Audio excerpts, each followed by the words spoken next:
Hello, मैं Jhalawar law college से doctor Renu Gehlot.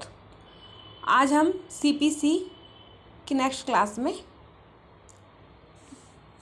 Definition part उठाएंगे।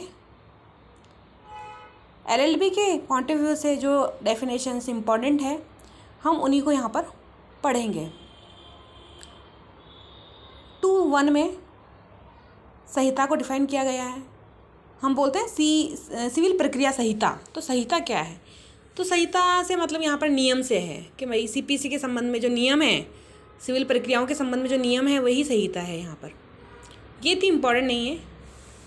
इम्पॉर्टेंट डिक्री की परिभाषा है जो सेक्शन 2(2) में सिविल प्रक्रिया संहिता 1908 की धारा 2(2) में दी गई है।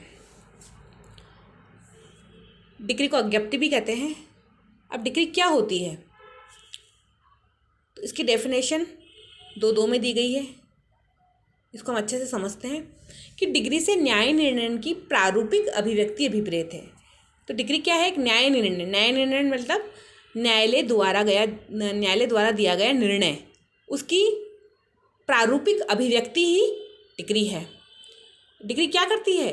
तो जो जहाँ तक कि वह उसे अभिव्यक्त करने वाले न्यायालय से संबंधित होती है। डिक्री किससे संबंधित होती है? उसे अभिव्यक्त करने वाले, यानी जिस न्यायालय ने डिक्री पारित की है वो उससे संबंधित होती है। और इसमें वाद के सभी या किन्हीं विवादग्रस्त विषयों के संबंध में डिक्री पारित की जाती है। या तो उसमें सभी वाद के जितने भी बिंदु हैं उनका अवधारण किया जाता है या कुछ का अवधारण किया जाता है। ये पक्षकारों के अधिकारों का निश्चायक रूप से अवधारण करती है। डिक्री में पक्षकारों के अधिकारों का निश्चायक रूप से अवधारण किया जाता है। ये आरंभिक भी हो सकती है और डिक्री अंतिम भी हो सकती है। डिक्री में शामिल है वाद पत्र का नामंजूर किया जाना और धारा 144 के भीतर किसी प्रश्न का अवधारण। तो ये डेफिनेशन में लिखा हुआ है कि डिक्री में ये दो चीज़ें भी शामिल मानी जाएगी। वाद पत्र का नामंजूर किया जाना, इसका अर्थ है कि कई बार वाद पत्र दायर करते समय पक्षकारों से कोई गलती हो जाती है और उस गलती की वजह से कोर्ट डिक्री को कोर्ट जो होता है उस वाद पत्र को अस्वीकार कर देता है। तो अस्वीकार करने के लिए भी वो डिक्री पारित करनी पड़ती है कोर्ट को। एग्जाम्पल के तौर पर एक नियम है कि जब भी वाद पत्र न्यायालय में पेश किया जाता है तो वो 2 प्रतियों में होना चाहिए। अब अगर यदि पार्टीज़ ने उसे एक ही उसकी कॉपी में पेश किया तो न्यायालय उसे नामंजूर कर देता है। और जो ये नामंजूर करने के लिए वो जो आदेश देता है, मतलब जो डिक्री कर देता है, वो डिक्री इसमें शामिल होगी। इसी तरह से 44 के भीतर किसी प्रश्न का अवधारण भी डिक्री माना जाएगा। अब डिक्री में क्या शामिल नहीं है? तो ऐसे न्यायिक निर्णय जिनकी अपील आदेश की अपील के समान होती है वो डिक्री नहीं माने जाएंगे। और व्यक्तिक्रम के लिए खारिजी का जो आदेश दिया जाता है वो भी डिक्री नहीं माना जाएगा। अब यहाँ पर एक शब्द से डेफिनेशन में आ रहा है कि न्यायिक निर्णय क्या होता है। तो किसी वाद में न्यायालय के द्वारा विवादक बिंदु, यानी कि जिस बिंदु पर झगड़ा हो रहा है उस विवादक बिंदु पर दोनों पक्षकारों को सुनने के पश्चात उन पर अपना माइंड अप्लाई किया जाता है और उसके गुण अवगुणों का निर्धारण किया जाता है और उसके बाद जो निर्णय दिया जाता है उसी को न्यायिक निर्णय कहा जाता है।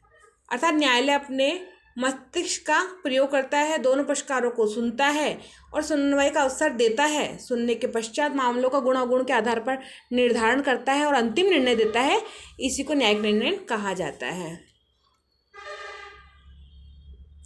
प्रारूपिक अभिव्यक्ति करते हैं न्यायालय स्पष्ट तौर पर ये लिखता है कि मांगा गया अनुतोष दिया या न्यायालय ने नहीं दिया, मना कर दिया।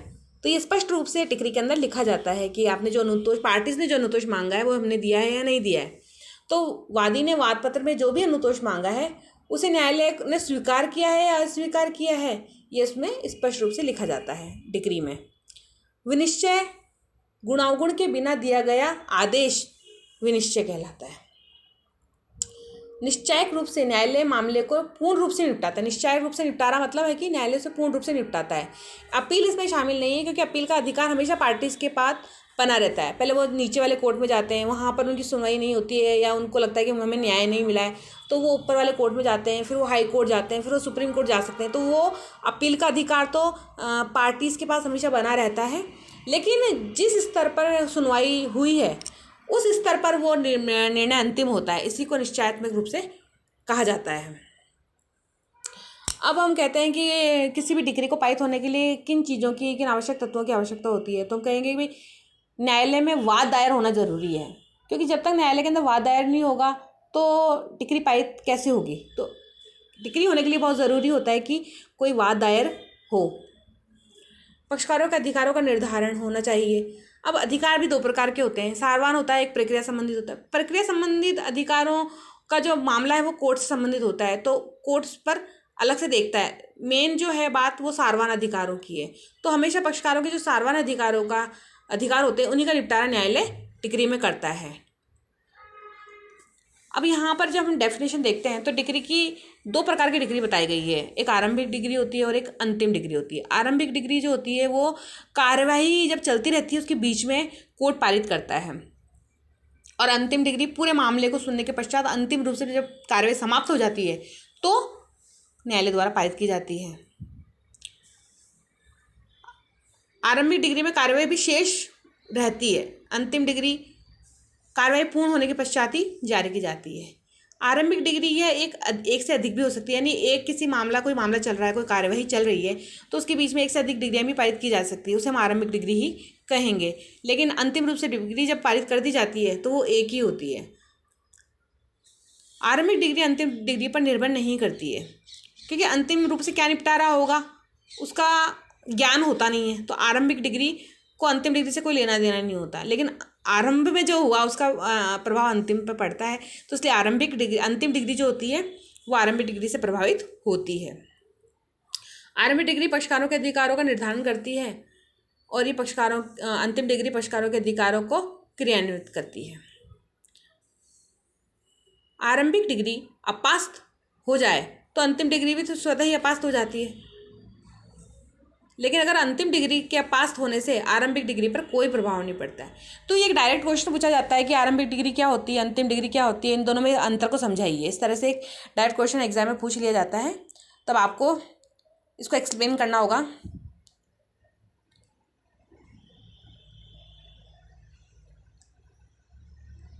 यहाँ पर एक नोट करने वाली बात यह है कि यदि आरंभिक डिग्री की अपील नहीं की जाती है, मतलब कोई मामला है, इसमें एक पार्टी को लगता है कि जो आरंभिक डिग्री पारित की गई है वो सही पारित नहीं की गई है, वो उससे खुश नहीं है, तो अगर उस आरंभिक डिग्री की अपील सेकंड पार्टी नहीं करती है मान लीजिए, तो जब अंतिम रूप से जब निर्धारण हो जाता है, जब अंतिम डिग्री पारित की जाती है तो उसके साथ उस आरंभिक डिग्री को आप नहीं उठा सकते हैं। आप अंतिम डिग्री की तो अपील कर सकते हैं, लेकिन जो आरंभिक डिग्री पारित की गई थी उसकी अपील नहीं कर सकते हैं। तो अगर आपको आरंभिक डिग्री की अपील करनी है तो उसी समय करनी होगी, अंतिम डिग्री का इंतजार नहीं करना है आपको। अब डिम्ड डिग्री क्या होती है? डिम्ड का मतलब होता है माना हुआ, यानी मान लेता है न्यायालय कि ये डिग्री मानी हुई डिग्री है। जैसे डेफिनेशन में न्यायालय ने कहा है, इस डेफिनेशन को अगर हम ध्यान से देखते हैं तो उसमें दो बातें हैं, एक तो वाद पत्र का नामंजूर किया जाना डिग्री है, और एक धारा 144 के तहत प्रश्नों का अवधारण वो भी डिग्री में शामिल होगा। तो ये जो दो चीज़ें हैं ये डिम्ड डिग्री है, यानी इसको न्यायालय ने पहले से ही मान लिया कि ये डिग्री है, तो ये इस मानी हुई डिग्री को ही डिम्ड डिग्री कहा जाता है।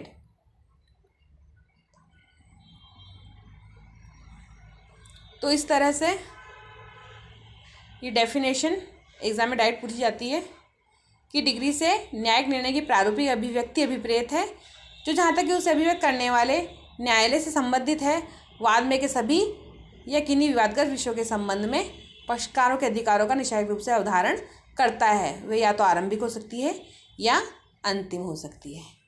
डिग्री में माना जाएगा वाद पत्र का नामंजूर किया जाना, और धारा 144 के भीतर किसी प्रश्न का अवधारण भी डिग्री माना जाएगा।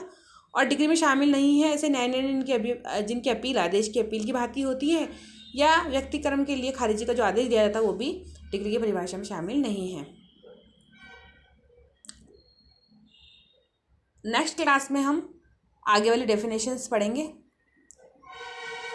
Thank you.